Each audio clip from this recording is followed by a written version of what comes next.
And welcome back here to Live Now from Fox. I'm Andrew Kraft. Thanks for being with us here. We're fastly approaching the top of the next hour. We do want to squeeze, though, this story in. These are the images you watched live on Monday morning of former President Donald Trump there at the Tomb of the Unknown Soldier at Arlington National Cemetery there across the Potomac in Arlington, Virginia. This was on the occasion of the third-year anniversary of the Abbey Gate Kabul airport ISIS terror attack that killed 13 U.S. service members as the United States was withdrawing from the country after 20 years of war. But in addition, thousands of Afghan civilians were trying to leave the country as well as the Taliban took over. Now, in the meantime, NPR first reported this story yesterday. I'm going to read from the NPR report. They say this: that two members of Donald Trump's campaign staff had a verbal and physical altercation Monday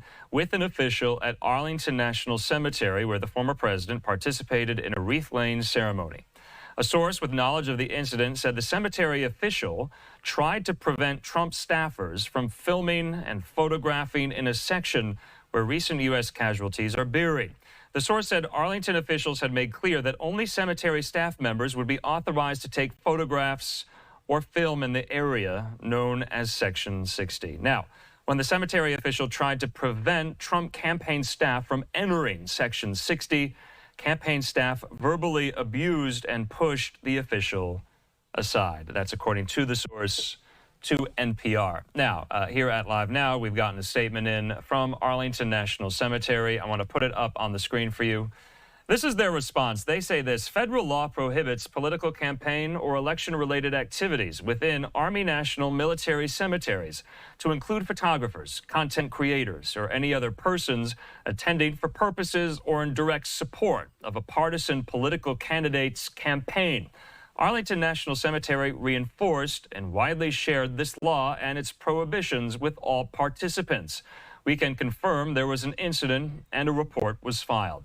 To protect the identity of the individual involved, no further information about the incident is being released at this time. Now, we're also learning some new reporting as well from the Associated Press, and I'm reading from the first paragraph of their story on this story today. They say this: that Donald Trump's campaign was warned about not taking photographs before an altercation at Arlington National Cemetery during that wreath-laying ceremony earlier this week to honor service members killed in the Afghanistan War withdrawal. That's according to a defense official who said that to the Associated Press today. Now, I have a lot of questions about this story, and we're going to bring into the conversation our friend, national security analyst and retired Marine intelligence officer, Hal Kempfer, who joins me, who hopefully is going to help us make sense of this story. Hal, good to see you. Thanks for making time. This is a delicate story. We want to do it justice here because it does have a he said, she said quality to it. Let's parse through some of that noise here. I guess my first question to you is this: what are the rules? Maybe rules is not the right wording. This is the law on the books. This is U.S. code. What is the law when it comes to photographing or filming in military cemeteries, especially Section 60? Now, you can go into what Section 60 is. From what I understand, this is where our fallen heroes who died in the war on terror, in Iraq, in Afghanistan, this is where they are laying to rest here. What are your first thoughts about this story, Hal? What are those rules or laws? Well, if I can break it down, first off, with someplace, if you've been to Arlington National Cemetery, it is someplace that's a very somber place. You know, it's where veterans are laid to rest. Many of them were killed in combat and action, and so there is a certain air about the entire place and a certain somberness that takes place. With that said, we don't want places like Arlington or other places to be used for partisan political activities. You know, the famous military theorist Clausewitz says war is politics by different means. There is no way that you can separate war and politics, and politics will always refer to war. There just really isn't any way to separate those two. And this is a rule to maintain the nature of the particular national monument that we're talking about. So that makes sense. No partisan political activities. The thing about photography, though, I don't know if that's in the law. I have to go back and take a look. That looks Sure. like someone made a rule because if you go to Arlington National Cemetery, people are taking videos and pictures all the time I'm there. sure. That's what people do. And the question then becomes, okay, we're in election season. Can Donald Trump go to Arlington National Cemetery? Is that construed if he's simply there as a political event? Some would say yes. And I would turn around and say, well, does the same rule apply to the vice president or the president for that Sure. matter? Um, so it's rather interesting. There was some sort of confrontation. The Trump side says that there was no physical altercation. Neither side denies that there was an incident, and it does sound like there was a verbal altercation. But that appears to be an issue. Now, the other Yeah. side is Section 60. That's where people are more recently interred. Right. And there is a hard rule on that, and I think that's a very good rule. But it's not clear if this was really over Section 60. There seems to be a little difference of interpretation there. Right. I think the interpretation is somewhat muddled. Is it that you can't take any photo or video at all at Arlington National Cemetery? That doesn't seem to be the case because tourists do it each and every day. Um, but then it goes even further as part of, I believe, the statute that you can't do it in the furtherance of partisan political activities. And so maybe that's where people are threading this needle here. But the Trump campaign says, and these Abbey families said they invited the former president and other officials to be in these photos posed with family members there in Section 60. So, can a family member or a family who has lost a loved one in combat or in this horrible terror attack, just by inviting a partisan person, a political candidate, can that invitation supersede any rules Arlington might have on the books about this? That's what I'm grappling with here. I was grappling with it too when this thing first came up. I was like, what are you saying? That if you're running for office, you can't go to Arlington National Cemetery? That makes no sense because every office holder, or not every, but most office holders are running for office at some point, or running for reelection or running for another office. So what are you supposed to ban all of them? The other part is the photography issue. Photography is done. Now, of course, one would have to read an intent. Is the intent of the photographer's video that they're going to run this in some sort of political ad or something like that? Now you're really getting into parsing into some of the legalities of it. And I don't know that he wants to run that in an ad per se. I mean, he got the, as you're showing right here, this is probably what, certainly Donald Trump, former President Trump wanted everybody to see was him, basically paying his respects to those who lost their lives in Afghanistan during the pullout. Yeah. So he kind of got what he wanted, but it really gets into an issue, I think, of okay, but if the vice president was there laying a wreath and there were White House photographers or whatever there, would that fall under the same rule? And I'm sure they would say, well, no, that's different. And I'd say, well, the vice president's running for president. And I find it rather interesting. The Section 60 issue, I kind of put that aside. Okay. If they were trying to go to Section 60, and it looked like they were trying to do photography, that is pretty clear, fast rule. You're not supposed to take photographs in that area. I don't think there's an issue on that. But as far as the wreath part, I do find that there's a lot of room for interpretation either way. Yeah. Hal, there was a statement by a Trump campaign spokesperson to NPR. Stephen Chung is the Trump campaign spokesperson. He said this to NPR: "We are prepared to release footage if such defamatory claims are made. The fact is that a private photographer was permitted on the premises, and for whatever reason, an unnamed individual, clearly suffering from a mental health episode, decided to physically block members of President Trump's team during a very solemn ceremony." So would it be in the best interest of this story for all sides if the Trump campaign did release that kind of unedited, unabridged video footage that they claim to have here? Should we all see it and see it for ourselves? I think it's going to get released anyway. I do find it interesting that a Trump campaign official is making a mental health diagnosis like that. That was one that kind of jumped out at me. I go, well, now you're kind of really stepping out there and saying some things that you probably don't want to say. Obviously, there was an altercation. I don't know if there was any partisan feelings one way or the other with the National Cemetery staff. Maybe they had some strong feelings. But the issue is, can a former president, certainly invited by the families to go there, can they go there? And can photographers come in, like photographers, like people take pictures all the time? And I think they were trying to, it sounds like they may have been trying to stretch the rules a little bit, Okay. maybe deny him this. That's what it kind of sounds like, but I don't want to jump to conclusions. Yeah, Hal, we have a statement in.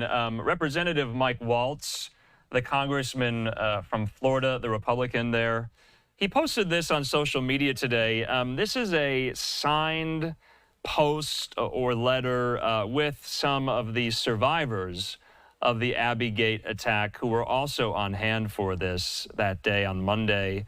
With this note, I'm going to read it. It says, "We would like to express our heartfelt thanks and appreciation to President Donald Trump for his presence at the recent Section 60 gathering, honoring our children and their fallen brothers and sisters. On the 3-year anniversary of the Abbey Gate bombing, the president and his team conducted themselves with nothing but the utmost respect and dignity for all of our service members, especially our beloved children. We had given our approval for President Trump's official videographer and photographer to attend the event, ensuring these sacred moments of remembrance were respectfully captured, and so we can cherish these memories forever. We're deeply grateful to the president for taking the time to honor our children and for standing alongside us in our grief, offering his unwavering support during such a difficult time.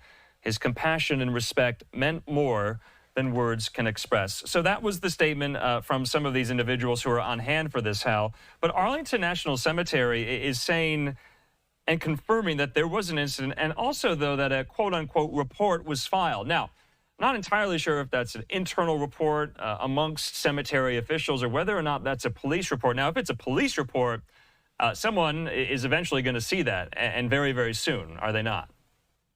I saw the report filed, and I have to tell you, their response was what we would call perfect bureaucratese. It meant absolutely nothing, as far as I could tell.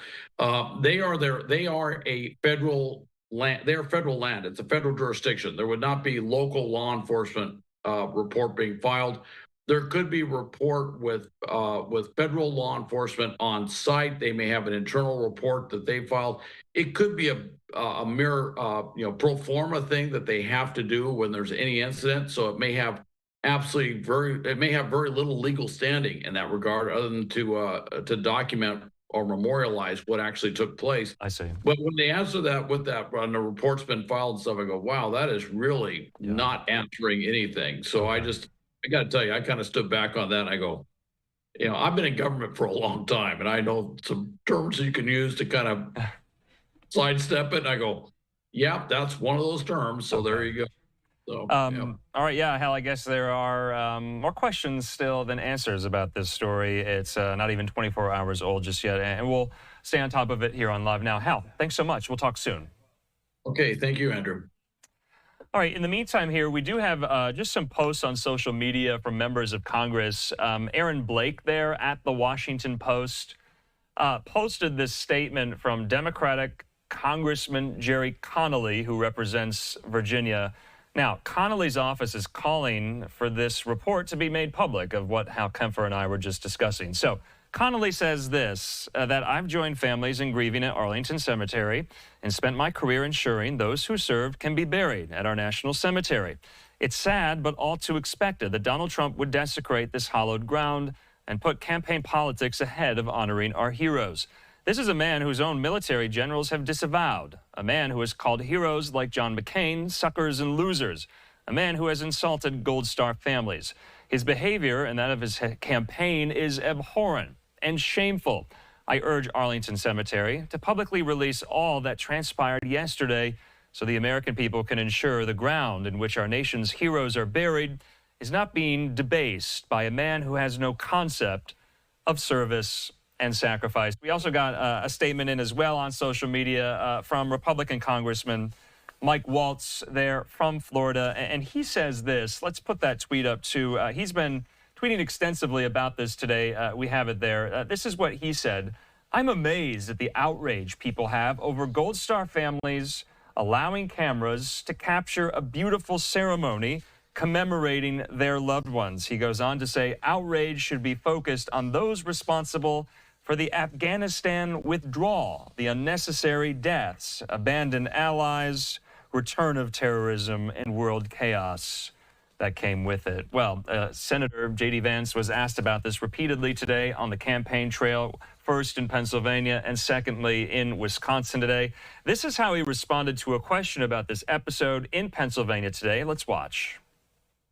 Hi, Senator. Good to see you again. Ali Novello with CBS News. I have two questions for you. One, could you tell us more about the altercation that happened at the Arlington Cemetery? And two, what does debate prep look like for yourself and for Trump at this time? Well, I think, first of all, the altercation at Arlington Cemetery is the media creating a story where I really don't think that there is one. There is verifiable evidence. There is verifiable evidence that the campaign was allowed to have a photographer there. There's verifiable, they were invited to have a photographer there. There's verifiable evidence that the families of these poor people who had their loved ones die 3 years ago at Abbey Road, they had, Abbey Gate, those 13 Americans, a lot of them were there with the president. They invited him to be there and to support them. That's not an insult to the memories of their loved ones. They wanted Donald Trump there, and thank God that we have a president who stands with our veterans instead of one who runs away from them.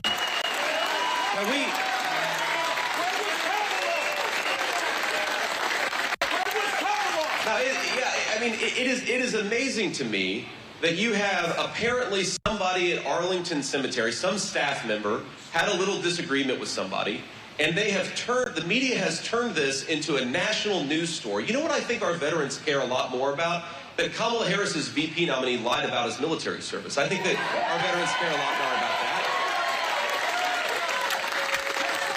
And the other thing that our veterans care a lot more about is that 3 years ago, 13 brave, innocent Americans died, and they died because Kamala Harris refused to do her job, and there hasn't been a single investigation or a single firing. Look, sometimes mistakes happen. That's just the nature of government, the nature of military service. But to have those 13 Americans lose their lives and not fire a single person is disgraceful. Kamala Harris is disgraceful. We're going to talk about a story out of those 13 brave, innocent Americans who lost their lives. It's that Kamala Harris is so asleep at the wheel that she won't even do an investigation into what happened. And she wants to yell at Donald Trump because he showed up. She can go to hell.